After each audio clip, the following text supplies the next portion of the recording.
I'm really sorry. Hope it's okay. So yeah, so the SAP roadmap, just so we are on the same page here, is yeah, 7.1, 7.31, 7.4 has support for 16 months more. And then you want to be on 7.5 until 2024, and then there will be a next release. Some of the challenges and questions what's actually going to be in this release is a bit unclear. I think there probably ABAP will not be there. BPM and BM will most likely be there. Trading, partner management, B2B, and on will probably also be there. But yeah, I think it's pretty clear that they are not going to develop much on BPM and BRM for now. I think the places where there will be development is the CPI on PI. So if you have PI things on premise, you should be able to see that there. And then there will be some minor enhancements on the PI part, including PIT. So I think they've released some additions to the REST adapter, and there's some smaller things going on. And then I think we will see some customers moving to CPI in the cloud because it offers some benefits in some areas, but not all. So you have the following options if you want to do upgrades. So you can, if you have a dual stack, and I think that's probably where most are, you can upgrade the system and then do what's called a stack split and take the Java instance, rename that one, and then you can potentially delete the ABAP stack at some point in time. This is obviously a major change in the environment, and you need to have that tested pretty well before you go around making changes in this landscape. The other option is that you can do a new install, create a new landscape, and then move objects over one by one or waves at the time. And I think that makes a lot of sense because there's probably a lot of garbage that you don't need anymore. And this is a good way to clean up in some of this mess you have created over the last many years that has been going on. If you have a single stack, you have the option to do upgrade the same way. So if you have a 731, a single stack of 7.4, you can upgrade it and just do it one weekend, and it should be good. You want to have some good test coverage of some of these things because you are just going to do a big bang implementation of it, and hopefully everything would be fine. So that's why, a new installation may also be an option. I think if you're on a single stack, the best way is probably to use the upgrade of the system. So I've created a collection of some resources that I'll just copy this one and put it into the chat.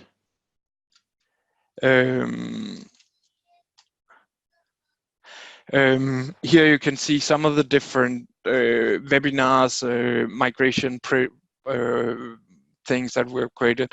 We've also created a tool that I allow you to actually understand what kind of message mappings has been processed on your systems, and give you some insight on those things. So you get some what are the adapter modules and everything like that. So that gives you a lot of understanding about what is going on in the landscape. So I guess there was quite an interest for this webinar, and I think about 1/3 of all customers are not yet on 7.5. So yeah, you should have the time to get it updated. And if you also have an S4 roadmap, it may be a good idea to be in place and have upgraded the system before you get into any freeze periods regarding some upgrades like that.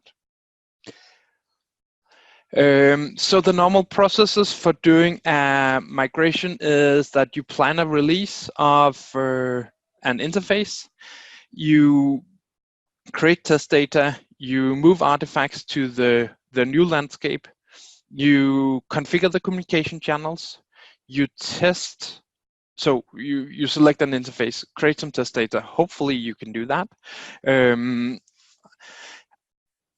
Because it may give you a good baseline for what you are currently at. Then you would copy directory and repository object to the new landscape. Oh, good. And yeah, test. You want to do some unit testing to make sure everything works, and then you want to transport it in the landscape, test it on QA also, and go live. Hopefully everything is fine, and you're good to go. So that's the normal migration process. The reason why you want a better way to manage this is there is a lot of elements that you need to process. So how many interfaces do you guys actually have? Could you put that into the chat so we just have some idea about what the state of this is? I think most of the companies I've been talking with was like 300-400 interfaces in average, and with communication channels and objects, it becomes quite a number of interfaces that you need to manage, and there's a lot of objects involved in this, and you need to make sure you're migrating all of these correctly. Sometimes it can be pretty difficult to actually understand what the current project is on. In this process, you probably also want to do some cleanup, because it's not seldom that, or not often, that you actually get that option to handle these things. You want to have some predictability and lower the project risk. And then there may be, it may be a good time to develop new things, or at a later point, develop new applications. So the difference between the SAP tool, so in SAP, there's a migration tool that can allow you to do some migration. The difference that we have is that our tool is enable you to actually manage the process, and you'll see this a little later. You will configure all objects in one go. It will copy all values from the old system. It will do repository and all the things that actually have changed. It will handle testing of interfaces, and it will give you an understanding of the landscape and how far along the process it is. So the migration tool works. It is able to copy communication channels and ICOs and stuff like that. But I just feel that there is a need for a better handling of some of these things. So that's what we have set out to create. So the current status is, I'd obviously hoped that we would be able to show a demo of what we had, but there was quite a number of different steps we needed to be able to handle about copying communication channels, copying ICOs, understanding what the transporting these objects between the landscapes. So it did take some longer time, and then we also needed to figure out how we would actually manage these things. And I think that is something that is also good for these webinars, to actually get some information about what you see and if this could be relevant for your cases. So currently how we see the landscape. So this is your old landscape, and obviously you could have 3 or 4 or 5 tiers. I think most would have 3 tiers and maybe a pre-prod or something like that in that. And then you want to do a transport that will take the stuff from your development or potentially from your productive system and move it into the new landscape. And then once you have there, you do some modification in it, run your test, see if everything's okay. And once you've done that, you would transport in the new landscape. You would test and validate across the border. And I think that's the normal approach for this. So what we've done is we've decided that we want to create some releases and we want to make it possible to actually migrate all your developments in just one place. So it's a lot easier to handle these things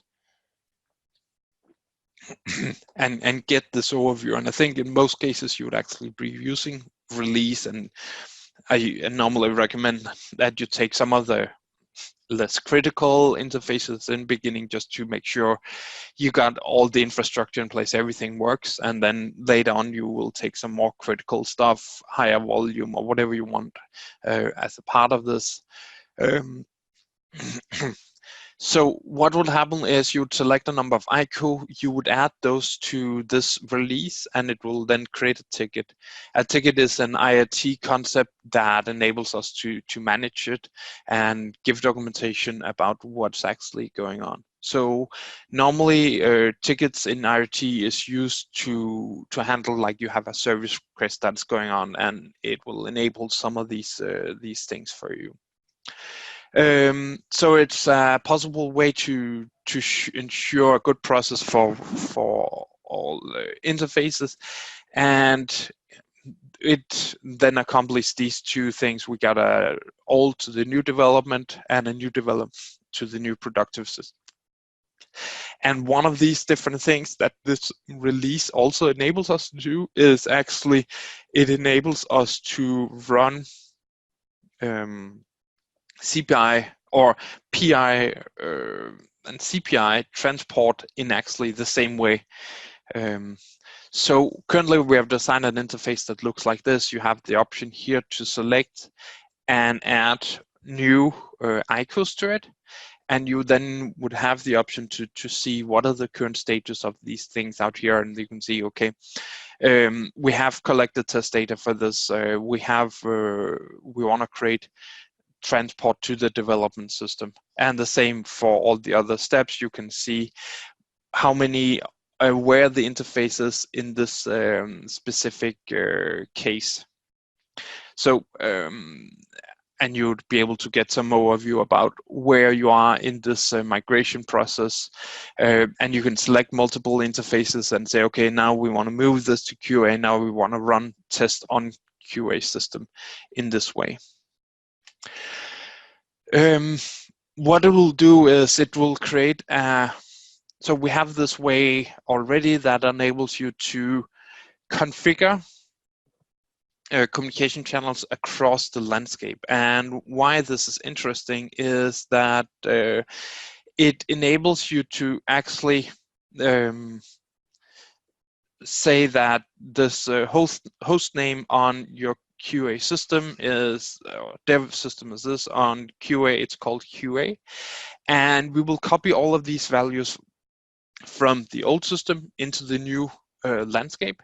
And if possible, I think in some cases it should be possible to get the passwords from these things. So in that way you don't need to do anything.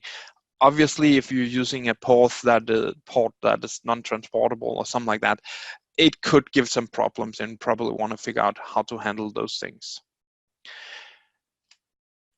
So the way we see these different things is, so in migration, and I just want to highlight that for a migration project, that would be it would only be for migration project that you had this top one, where you collect test data. And the way we're collecting test data normally is we would just select a number of ICOs we want to collect test data on. We would select collect data for the next 10 ICOs, and then it will add modules to it, or there's a number of different ways. It's a whole other topic. it will download these things, run them on the development system, and if there's any differences like time, date, system IDs, you can specify that this should be ignored. Once you have done that, you can then transport it to a new landscape, the development to a new landscape. And you may want to do some changes in the objects if there's anything that you find, okay, we need to specify these things. You just want to review that this configuration looks okay, that you got all values in, and there's will most likely be like a check that will say, okay, does this some sanity check what we have, and does this look good?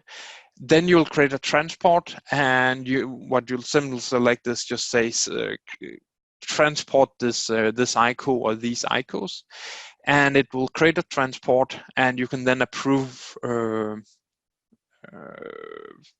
So you can approve the transport. So each transport can be approved by a separate user, and I think that's also one of the cool new things that we have added, that actually allow you to do some review of the transport that you're making and just do some sanity check. Is everything as we expect them to do? Then you'd import to QA, run the same test cases on QA.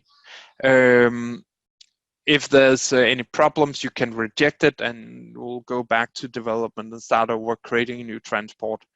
You want to import it into production, and if there's any problem, you can switch back and create a new transport.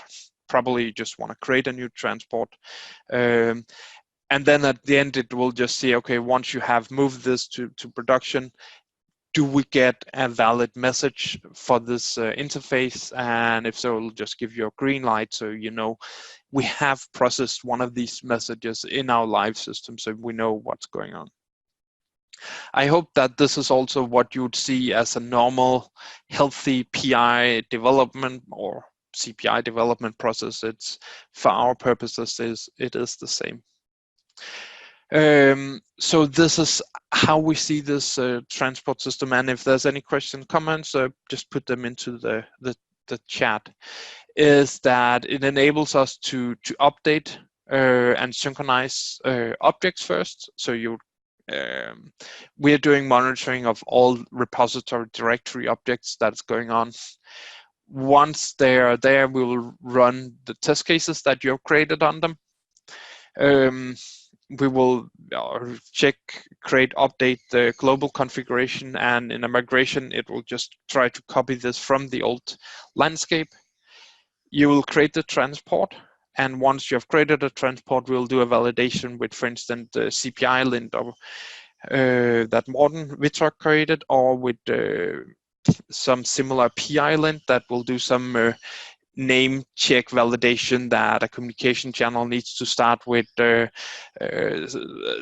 sender receiver, adapter type, and a business object, or whatever you have defined, so people will not start using different naming conventions for these different things. Then you can approve or reject it. If you reject it, you will need to start over, create a new transport. If you approve it, it will then be possible to process this via the other landscapes. So you can do import on QA system, apply, import and apply configuration. You can run test cases, and then you can approve the transport, and a reject will then let you start over. And then you can specify this for all scenarios. Yes, Garo, this is designed for 7.31, 7.4 upgrades to our migration to 7.4, or 7.5. It does support. If you just want to upgrade like an in-place, the Figaf tool as it is right now would allow you to just test all your ICOs, really simple. And if we've got time afterwards, I'll try to show you how we can actually create test cases in the Figaf tool.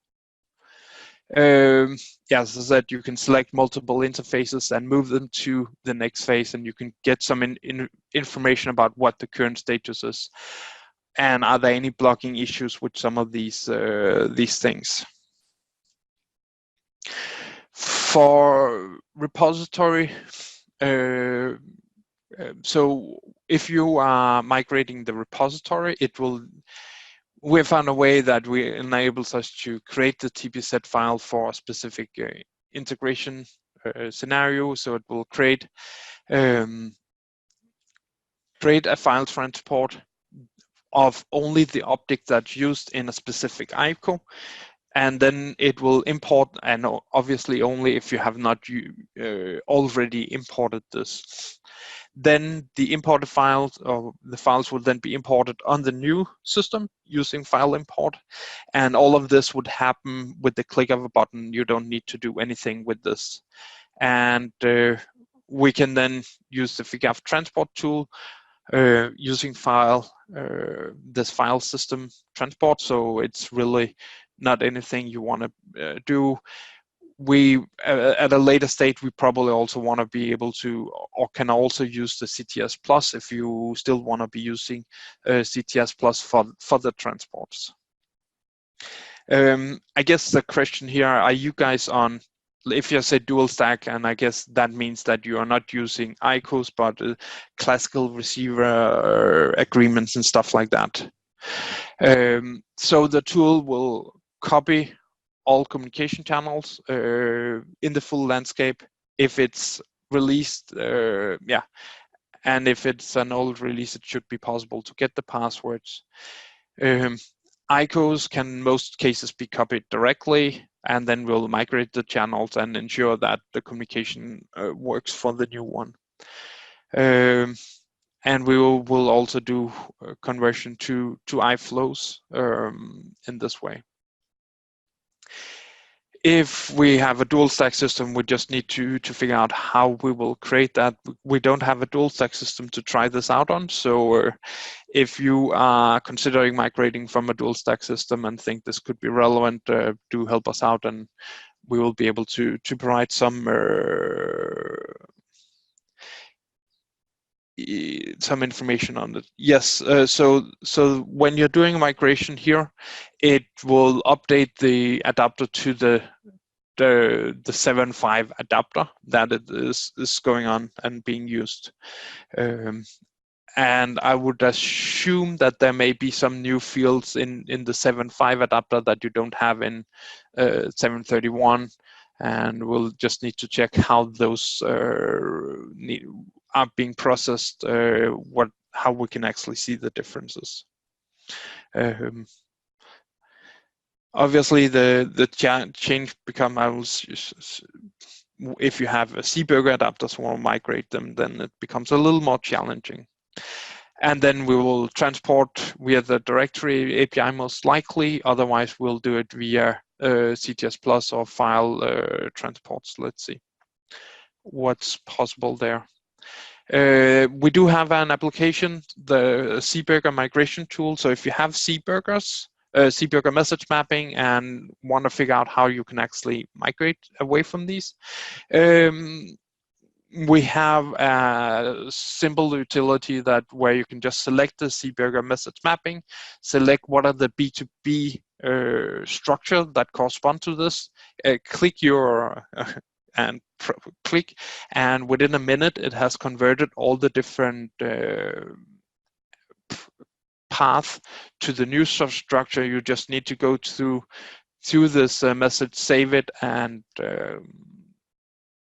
activate it. And this could probably be automated in some format and integrated more tightly with these things. But you would still need to just save it so we can get the new data sources migrated. Some of the extra options that can happen for these things is obviously Seeburger adapters, that it's a little differently, and we can create some way of converting these to the new adapters with SAP, so it will hopefully preserve the password, preserve the some of these other elements. And then we got a conversion from Seeburger B2B to the EDI separator. I'm not sure how we'll do that, but if there is a customer requirement or something like that, we'll see if we can help out in that process. Dual stack migration, we need some input on that. We would also have the option actually to rename some of these objects, because we have a lot of information about the system, and it will be possible that you can click on a communication channel and say, hey, this should, I want to follow my naming convention, so that means that it should now be called this. It will handle renaming of the object and transport that one. And remember, if other communication channels or the ICOs are using the same communication channel, to also keep the name there. We should also be should be possible to, for instance, disable communication channels in old system, where you, for instance, like file pulling or GMS, and just it will disable then enable in the new one. And then we may be able to add some custom migrations. You pay some kind of a price per interface, or would find a package for you that makes sense. And obviously, I hope that you can see some of the benefits also at a later time to use the Figaf tool for your PI development. We expect a beta release in like 2 weeks time, and then the first release in, well, 2 weeks more, in 4 weeks time or something like that. So between or just before the Tech at Barcelona, something like that.